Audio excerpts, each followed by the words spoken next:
Hello, this is Joy Newsroom with me, Calony. In the headlines, OccupyJulorbiHouse protesters wrap up their three-day demonstration.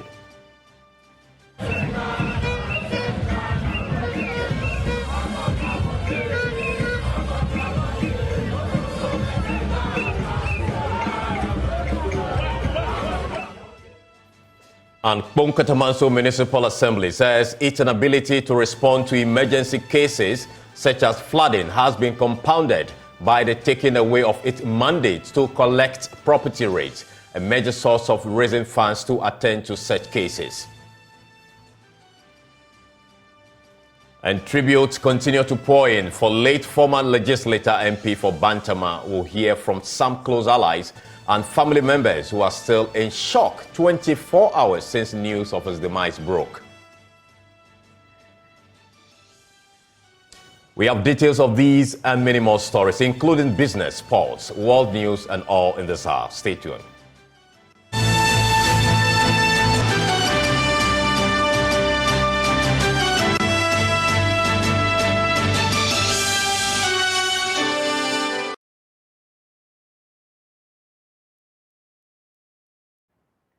It's a pleasure having you here on Joy Newsroom. Now, after 3 days of protest, members of pressure group Democracy Hub, as well as some sympathizers, blocked major streets in the capital, demanding an end to corruption, mismanagement of the economy, and unemployment. They styled late into the night, demanding removal of barricades in their way so they could protest at the frontage of the Jubilee House. Maxwell Agbagba has a wrap of the last day of the protest.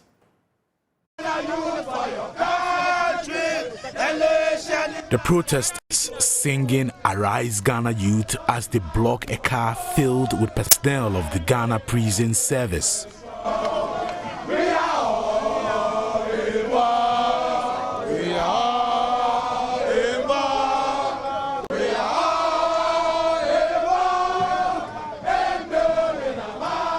The leader of the delegation pleaded, but the demonstrators would not budge. And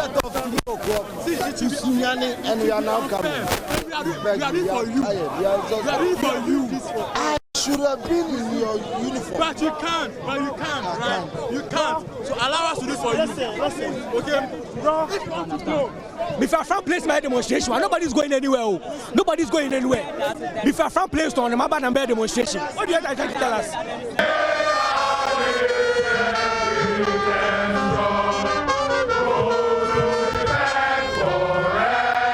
Hundreds of vehicles were forced to use long alternative routes as the main 37 military hospital road became inaccessible. Negotiations between Director of Police, Welfare, DOP Habib Achumesi and the protesters to clear the main road failed to reach a compromise. Many influential persons were there to lend support to the protesters. Some of them were criticized on social media for not openly declaring support for the demonstrators. Hip-life musician Kwakesi says some of his colleagues in the entertainment industry are alleged to be in close ties with the government, which is why they cannot openly criticize. Things are not going right. You see, so I have to let the government know, I have to let the president know, I have to let the world know. All these people here are expressing their anger that things are not going well. So I'm here to, support and be part of Ghana. And this is what we are doing. Everybody is suffering. It's affecting everybody in this country. So the government have to do something. Many of my colleagues have been bought. Many of these artists who are not voicing out are politically motivated. They've been bought, so they can't say anything. It happens. We know most of them have been endorsed. They have endorsed the government in a way that when things are going wrong, they can't voice out. We have not endorsed anybody. We endorse Ghana. We want a better Ghana. So that's why we are here. We don't care who is voicing out and who is not. At the end of the day, Ghana and the world will see that things are not going right. That's why we are out here.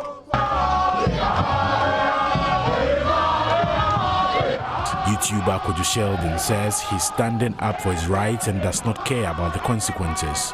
Displeasures, you understand? There are a lot of bad things happening in the country. There are a lot of graduate unemployment, bro. Finding a job in this country is a job. You understand? You see all these people here, some of them have been in the house for 4 or 5 years, they don't have job. What do you want them to do? You think this is about somebody watching my video or somebody giving me validation? I don't care. If you like, unsubscribe to my channel because I'm demonstrating. I am doing what I'm supposed to do. At the end of the day, you would know that you will sit down there and know that because you're shouting, you didn't sit down there. You understand? My own, I have done my own. I've done my part. I'm done. Decision Stoneboy says Ghanaians want to see a change in the current state of affairs. Simple life is all we want to live. The motorway with the tolls that have been taken from years. I lost my knee to the accident on a motorway. Yeah, and you listed that as one of the reasons why you decided to join the... It's a major reason that I can never forget. I walk with a titanium knee replacement in my leg. How can I ever forget that happened to me? And even up to today, people still die off of the motorway, tires are blasting and all of that. Have we not raised enough revenue to be able to fix the motorway that Kwame Nkrumah built from yesteryears? And I'm not standing here in the name of MPP, NDC, or CPP, or KKP. I stand here in the name of Ghanaians as I am. That's my brother. I'm one of them. The president is a Ghanaian. The police force are Ghanaians. The military are Ghanaians. So guess what? It gives me a lot of joy.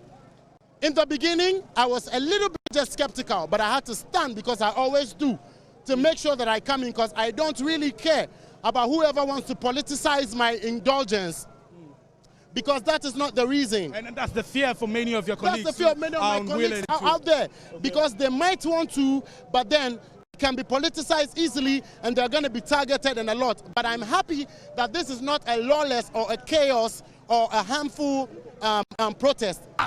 We are tired. We are what? Tired. We are what? Tired. We are what? As the sun disappeared from the sky, the agitation to protest at the frontage of the Jubilee House became stronger. But hundreds of police officers made sure the demonstrators did not get close to the Jubilee House as they resorted to singing protest and freedom songs. And he died. He died. 24-year-old. He died. Not because of sickness. The country failed them. You, I swear, God will judge you. What you did on Thursday. God. My lady, calm down. Calm down. Wait, calm down. My lady, calm down. I want to hear a story. Calm down. What's your name? Nasiba. I can see. Calm down. You calm down first. Let's start. Calm down, baby. Calm down. You're very angry. I'm very angry. What's your story? I am very angry. I'm more angrier this morning. People are dying each day. The dying list is machine in Kolebu Gospel. Do you know the number of people who died? A 24-year-old boy died this morning. His father is a teacher. Gave over 30 years of his life to the service. Could not afford transplants. Could not afford dialysis. 400 cedis a week. What do you mean? Do you know how much taxes they check out every day? The cost of living. But you bring in flowers for your daughter's birthday. You bring a cake to celebrate 11. God will judge the government. Community mobilizer for Fix the Country, Oliver Bakavomo, is optimistic that the protest will mark the beginning of a change.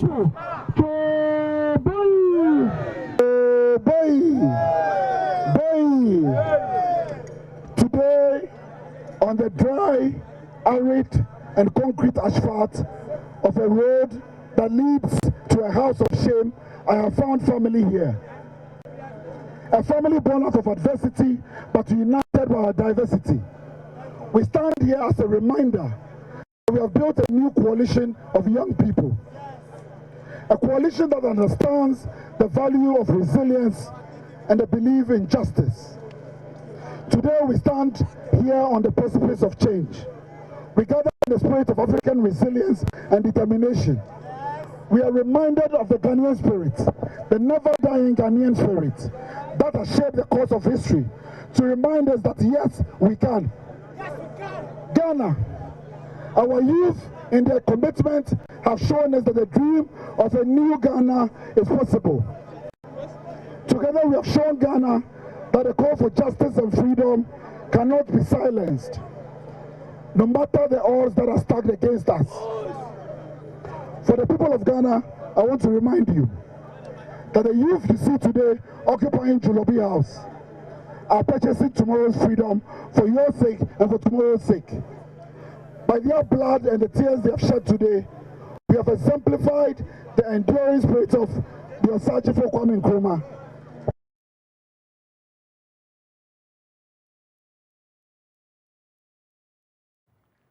Well, the police says it is looking forward to a meeting with leadership of the protesters. This was contained in a statement issued by the service. Let me share details of that particular statement, which is on your screen now, and it's dated 23 September 2023. The police statement following the end of a 3-day demonstration by the Democracy Hub group. Now, it says, following the end of the 3-day demonstration by the above-mentioned group, the police would like to express gratitude to members of the public, especially those in Accra, for their support and understanding while we worked within our mandates to maintain law and order during the demonstration. Now, the police would like to apologize to members of the public who were inconvenienced in one way or the other, especially those who were caught up in the vehicular holdups during the demonstration. As the demonstration has come to an end, we look forward to meeting with the organizers for a debriefing session with them with the aim of fostering a more fruitful engagement in the future. We would like to assure the public once again that the service is not against any person or group of persons who may want to demonstrate. We have a track record of providing security for demonstrations in the past and would continue to do so within the confines of the law. We therefore urge the general public to continue to partner us as we work towards deepening our democratic credentials and maintaining peace and security in our beloved country. And it's signed by Grace Ansa Akrofi, Assistant Commissioner of Police, Director of Public Affairs.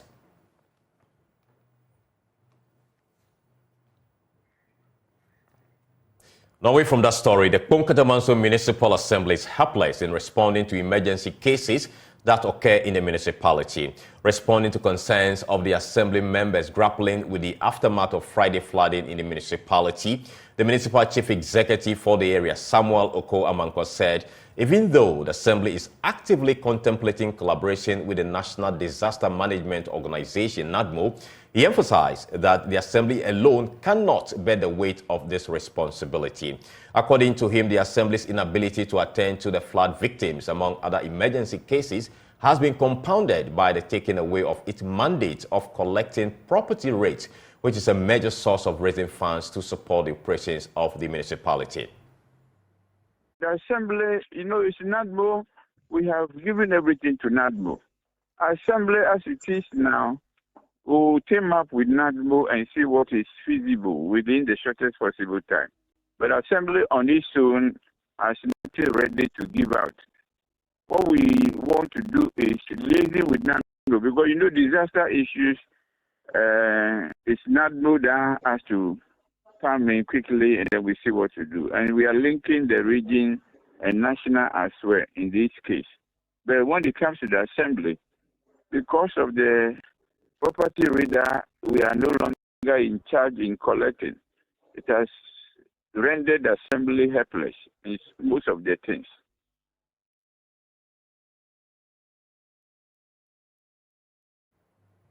Let's now take you to the Ashanti region, where family of former Bantama MP Daniel Ochem Ebuaje remain in shock following his demise. I beg your pardon. Now, the former legislator was confirmed dead on Saturday at the Akufo-Addo Teaching Hospital after a short illness. Nana Yaljima visited the family home and filed this report. Well, it came as a shock to me because I had met with him about 3 weeks ago, and I didn't see any indication of sickness on his part. So when the news came to me early in the morning through a text message from one of our executives, I was quite surprised. And I followed up with a call, and it was confirmed that indeed it was true, that a former member of parliament for Bantama had indeed gone to his maker.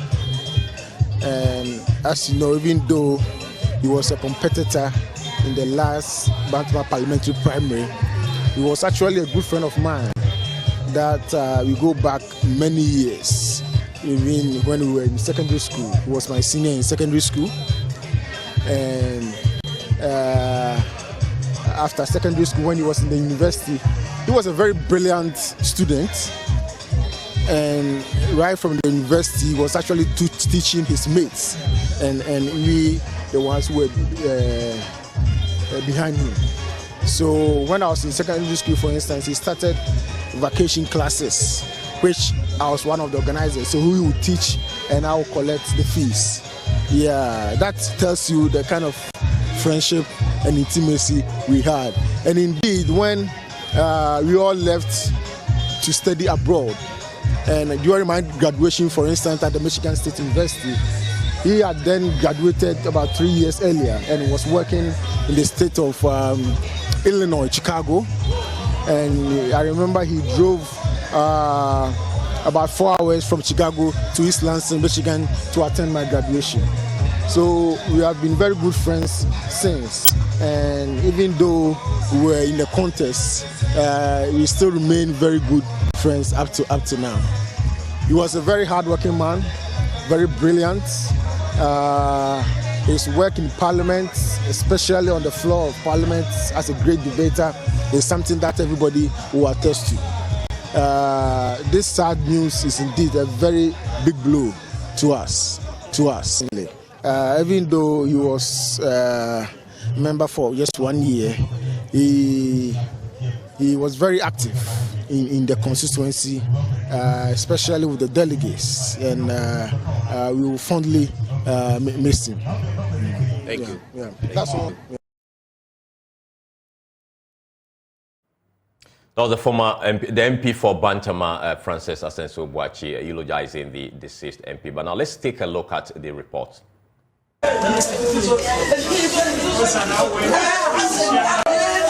Family gathered to mourn the former MP. Close associates of Daniel Ochem Abuaje joined in mourning at the family home. In tears, they speak of his good deeds.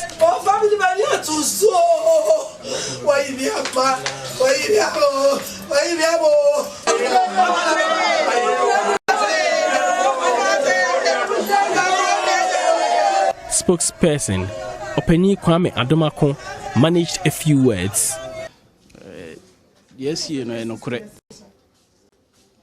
What has happened is true. All we can say is that although the head of the family and other key figures are not present at the moment, we can only confirm and say the family has had a great loss.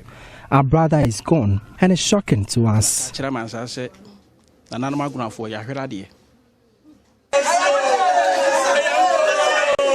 Between 2016 and 2020, Daniel Ochem Abuaje served as Member of Parliament for Bantama constituency. In Parliament, he was a member of the Finance Committee due to knowledge in the area. Here are some of the political associates in Bantama constituency. It's very sad. My heart is broken, I swear, because I never expect Honorable to pass on this early age, because Honorable has been inspirational to me.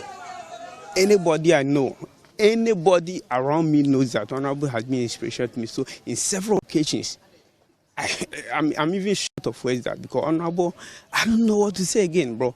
I'm very, very, very sad. Very, very, very sad. Because Ochem was my everything. My personal, my everything. He's my godfather. My everything. I was former youth organizer, MPP, Bantama MPP youth organizer. After exiting from Parliament, the MP continued to serve the NPP as a communicator. He owned some businesses in the Ashanti region, and popular among them is 2M Express and MJI Microfinance. For Joy News, Nanaya Ojima reporting. Now, between 20% and 30% of tobacco products on Ghana's market are from illicit sources. This was revealed by the head of Tobacco and Substances of Abuse Directorate at the Food and Drugs Authority, FDA, Dr. Olivia Ejekumwa-Boate. She made this revelation at the opening of a 3-day stakeholder engagement focused on the needs assessment of illicit tobacco trade, aimed at developing modalities for the full implementation of the World Health Organization's Framework Convention on tobacco control in Ghana. There's more in the following report. The 3-day workshop has been attended by stakeholders from the Ministry of Health, World Health Organization, Ghana Immigration Service, civil society organizations, among others, and is aimed at fashioning out modalities towards implementing the World Health Organization's Framework Convention on Tobacco Control in Ghana. Speaking to the media on the sidelines, head of Tobacco and Substances of Abuse Directorate at the Food and Drugs Authority, FDA, Dr. Olivia Jekumu-Abuaten, bemoaned the growing spate of illicit tobacco trade and the need to combat it. The baseline studies that academia have done so far says that is about 20 to 30% in country, and this is practically a global problem. It's not peculiar to only Ghana. So what the illicit ones should have are graphic health warnings that are allowable or have been designated by Food and Drugs Authority. It should have minimum age restriction, that is 18.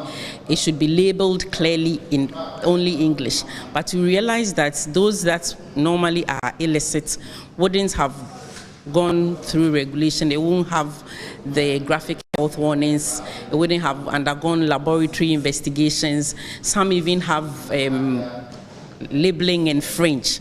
And what this does is they are competitively cheaper, and youth are able to get these products. And it would, all the gains we've done so far in tobacco, if we do not concentrate on getting rid of illicit, all the gains come to zero. The World Health Organization's Coordinator for Development Assistance, Andrew Black, believes the full implementation of the World Health Organization's Framework Convention on Tobacco Control will, among other things, help shore up government revenue. If we were to eliminate all of the illicit tobacco in Ghana, that would have extremely high benefits for tax revenues. Will bring more money into the government's revenues that can be spent by the government for the benefit of the people of Ghana. On his part, the Executive Director of Programs at the Vision for Alternative Development, Lavrant Musa, believes without enhanced awareness and stringent measures in place, implementation of the WHO's protocols on illicit tobacco trade could be counterproductive. As far as I'm concerned, I don't want to be the prophet of doom, but I don't see much progress unless we are able to put systems in place to ensure we're able to control our borders very well. Because currently, if you speak to many of the border control points, they are either not aware of some of the distinctive features of the tobacco products, which also means that we need to do more awareness creation, train the custom officials, the GRA officials, so that they are able to detect this product.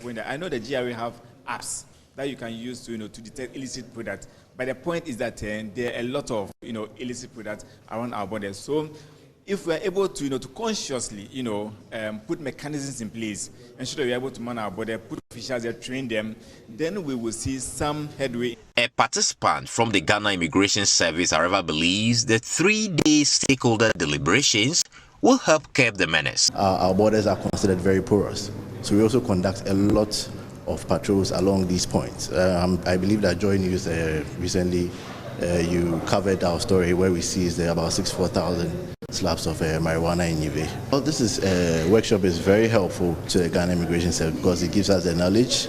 It also opens us up so that we can actually collaborate with other agencies in the space. So FDA, Customs, Special Prosecutor, and the Ghana Police Service and all other agencies that work within the space. A 2020 report pegged Ghana's tobacco consumption at 4.8 and 0.3% among male adult and women respectively. This puts prevalence of tobacco smoking at 2.6% at the national level. Calony's report for Joy News. Now, economist and political risk analyst Dr. Theo Champon is convinced Ghana will not need a second domestic debt exchange program if government cuts back on expenditure. Speaking on the topic beyond the haircut, the prospect for investment and public financing in Ghana in the next decade, at the 2023 Bahredo Memorial Lecture. Dr. Champon said, should government relook some headline items and how much it spent on those items, a second DDEP is unnecessary. Why I think the government is trying to push for a second round of the domestic debt exchange is that in this year alone, they need to have raised 2.5 billion. So that's the number I've highlighted there, 2.482 billion from debt relief from the external front, right?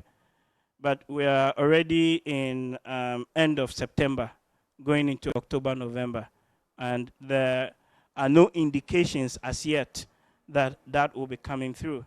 So basically, if you have rigidities on this external debt restructuring front, then something must give.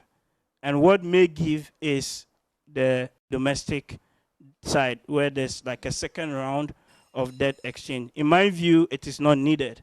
I think if we cut back on some line items on the expenditure side, and we're much more emphatic on value for money and things, and having a clear case for that, there is no need to impose further hardship on citizens of this country. Because however you slice and dice it, the debt exchange is hit people quite hard. Highlighting the impact of the domestic exchange program on the financial sector, Senior Investment Manager at Daylight Finance, Sewa Abankwa, said individuals no longer have confidence in the financial sector. A situation, she explained, is as a result of the direct relationship between government and the financial sector. She gave an illustration from personal and official experiences. As we all know, there's a link between the government and the finance sector.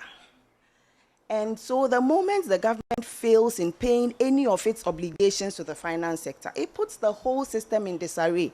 And this comes with compounding effects.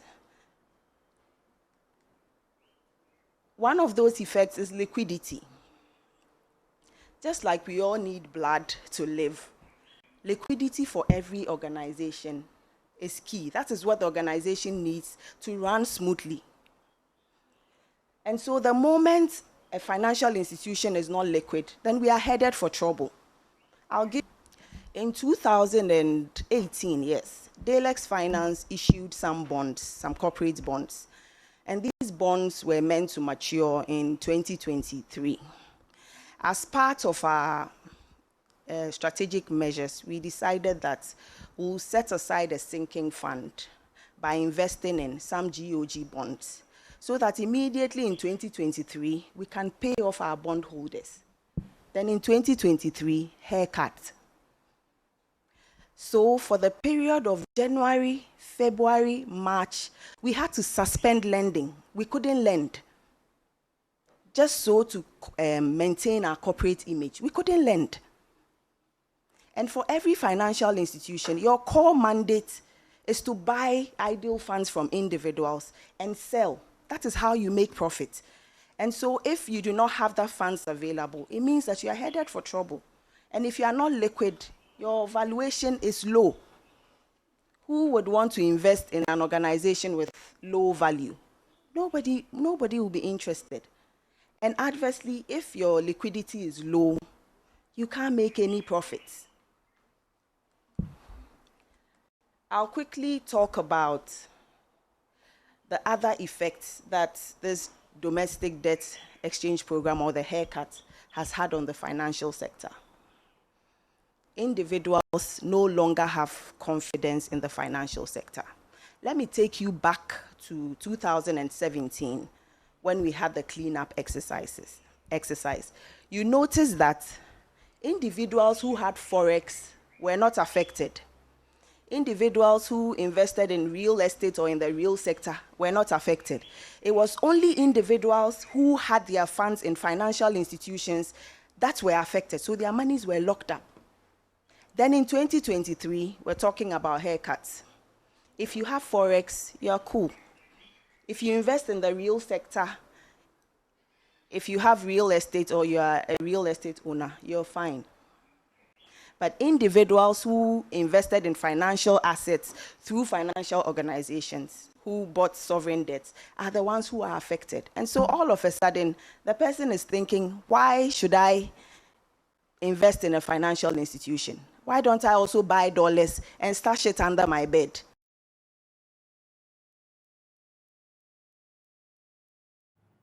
Still on Babredu Memorial Lecture, Professor Frimpong Boateng, the former Minister for Environment, Science and Technology and Innovation, has urged government and all relevant parties to prioritize the integration of critical thinking into the country's education system. He stressed that even with abundant natural resources, Ghana will continue to face disadvantages if she does not possess the essential tools, expertise, and technical knowledge to harness and utilize these resources effectively. He called for a deliberate effort to ensure sustainable development through enhanced education. He was speaking at the Nkrumah Mandela Leadership Lecture. And the culture of the people. For example, state enterprises will fail when people who are responsible appoint their friends, their cronies to head those institutions, and when things don't go well, they are unable to sanction them. So that is part of our culture.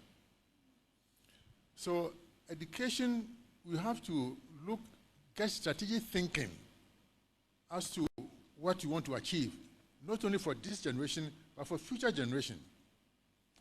Because we keep on saying that, oh, Ghana is well endowed with natural resources. We have gold, we have diamond, we have timber, and so on.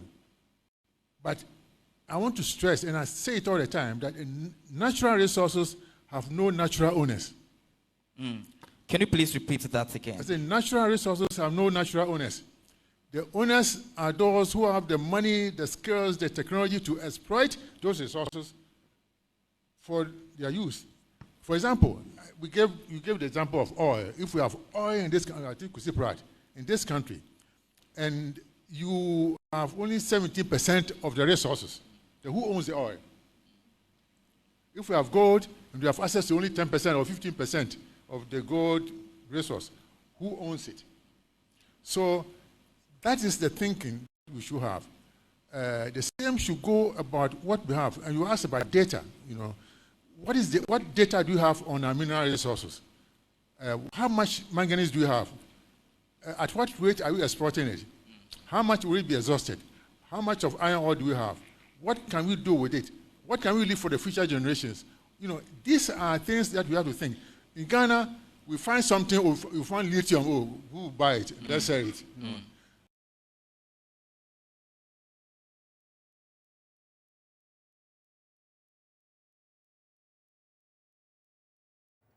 The professor was actually speaking at the Nkrumah Mandela Lecture. Now, moving on, the Rotary Club of Accra, Ring Road Central, is on a move to save the lives of children and people of Brekusu. Members did an 8.8-kilometer walk to start a fundraiser to raise 1.5 million cedis to complete the Brekusu Clinic in the Eastern region. President of the Rotary Club of Accra, Ring Road Central, Nana Akufo-Addo, called for more support for the Brekusu Clinic.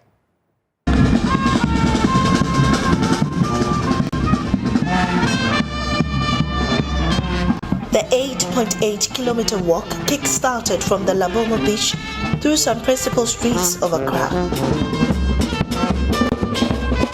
This year's exercise attracted members from other Rotary clubs and the community uniting with members of Accra Ring Road Central to reach its target of 1.5 million Ghana cedis to complete construction of the Brekusu Hospital.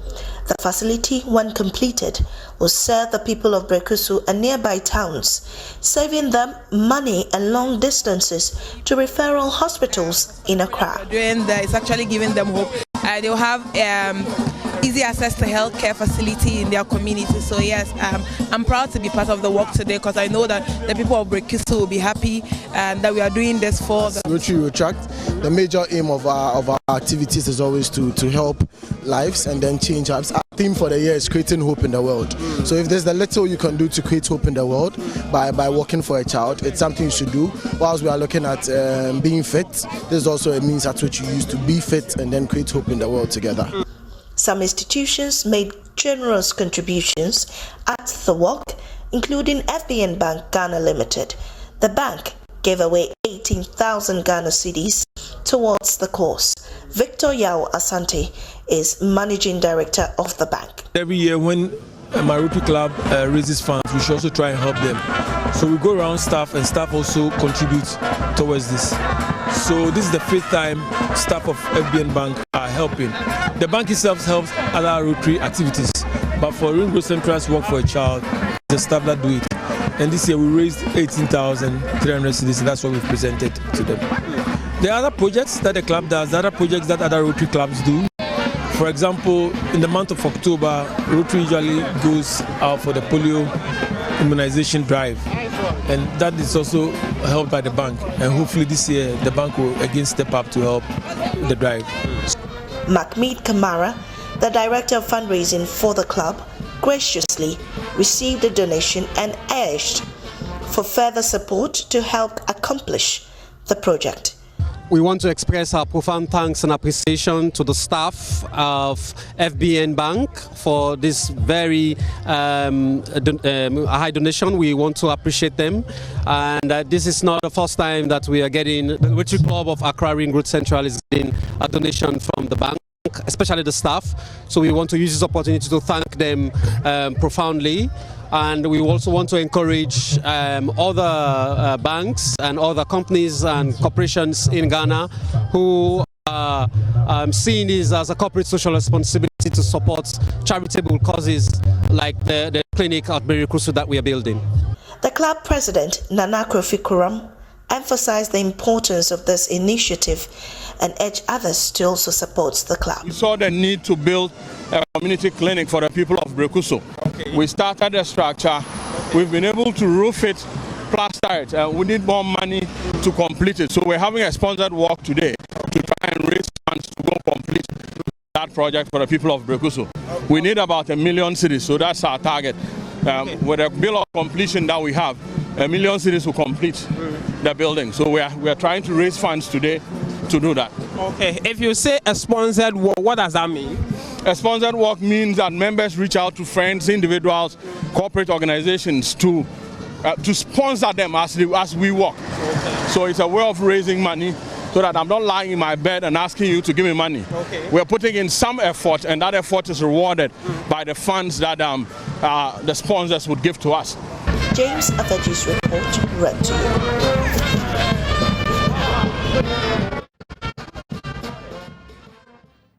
You're still watching Joy Newsroom with me, Carlos Calony. We'll take a break. We'll return with more. Please stay.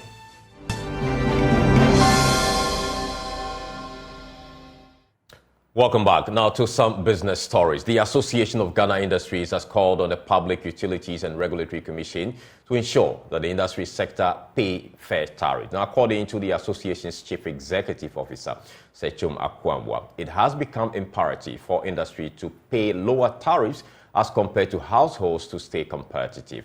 Now, he has been speaking at the final day of the 2023 Association of Ghana Industries Industrial Summit.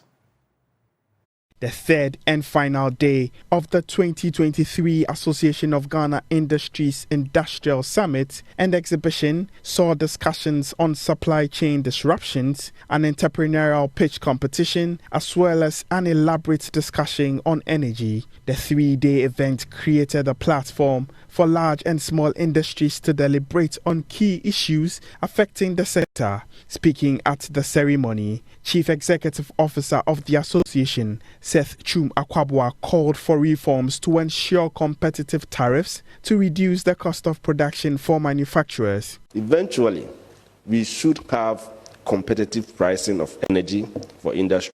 We've managed to establish a trade house now in Kenya, and we are working towards getting Ghanaian goods there. But others are also consistently and constantly coming to our territory and looking for opportunities. So we need to all work at it. But again, the underlying factor is about competitiveness. If you are not competitive, you sit in your own market, people will bring goods here, their goods will be much cheaper, and they will take away your market. And as I said, a major factor for determining the cost of production is energy. So we must get energy cost to the barest possible minimum. In Ghana, we've seen some improvement, honestly.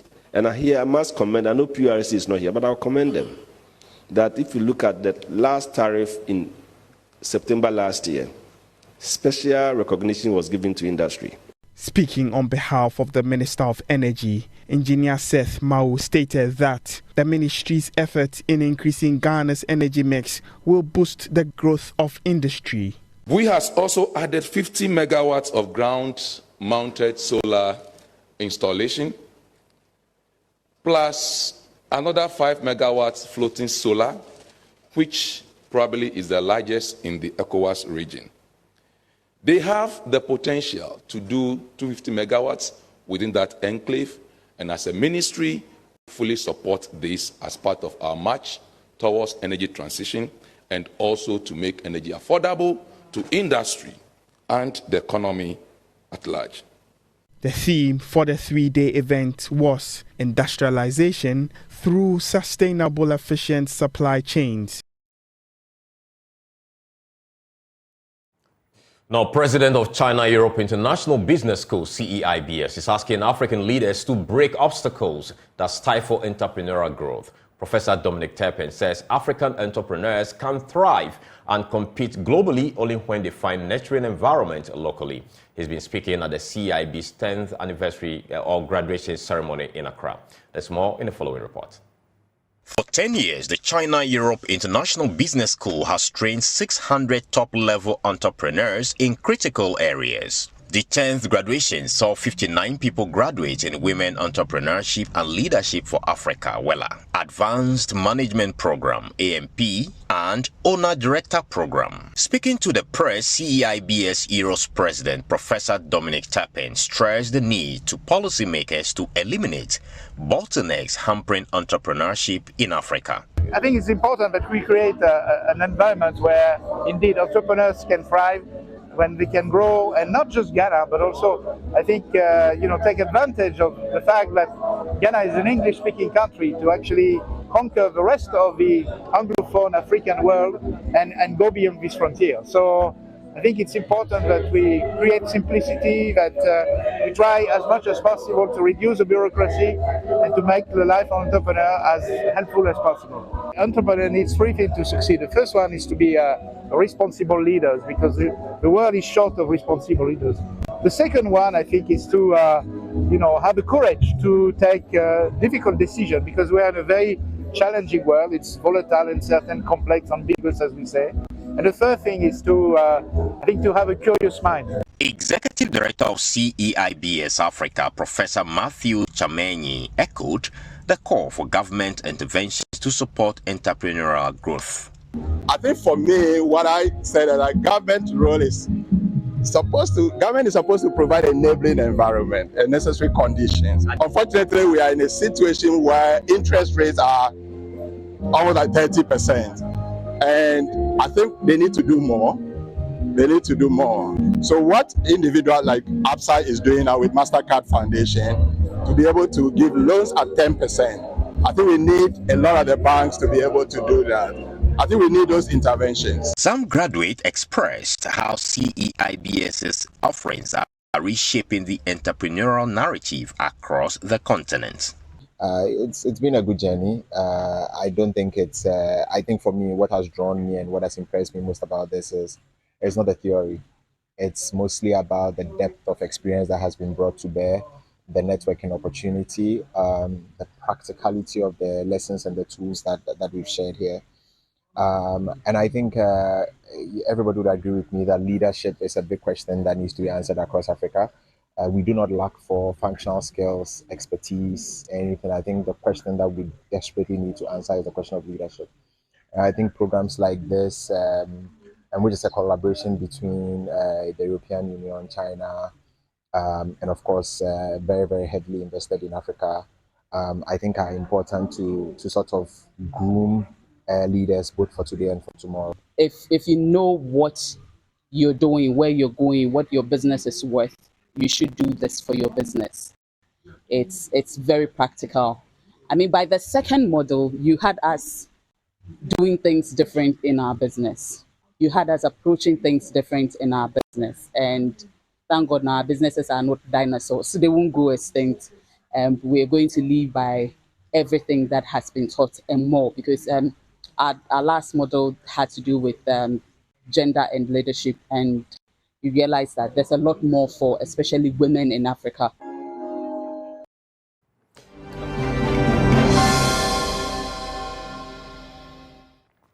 Welcome back. Now, an honoree of Joy News Impact Makers Award, Richard Oke-Mensah, has presented his award to members of his community and beneficiaries of his various interventions. The chief and people of the Boafre in the Oti region thanked Joy News for the initiative to recognize and honor them to their son.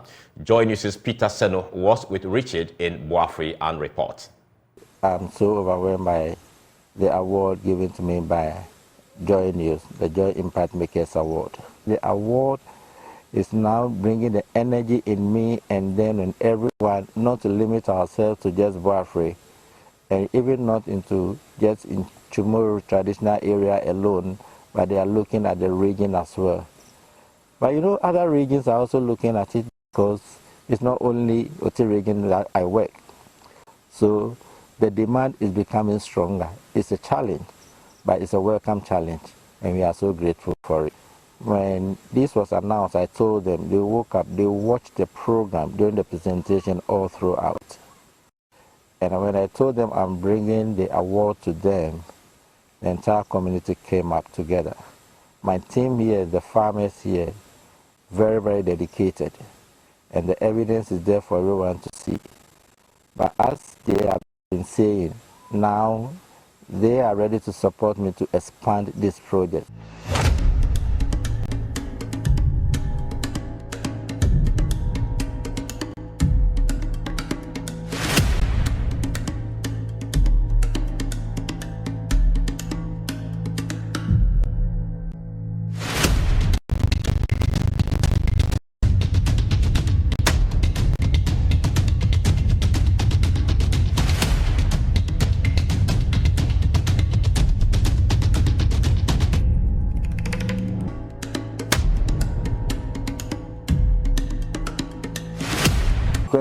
June, and I Joy News.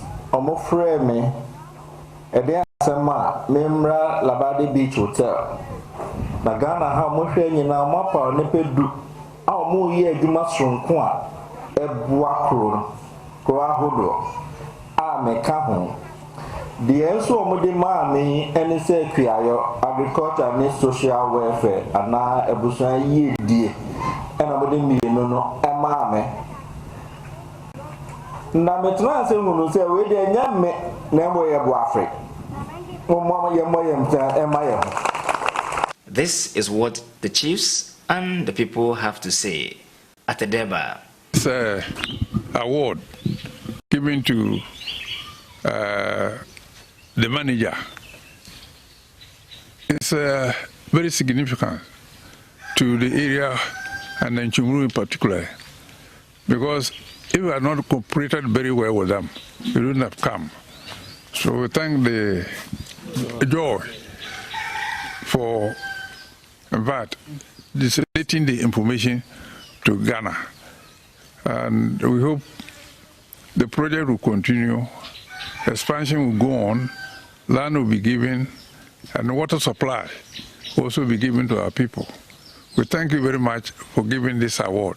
I hope the next time you come, the award will be bigger than this.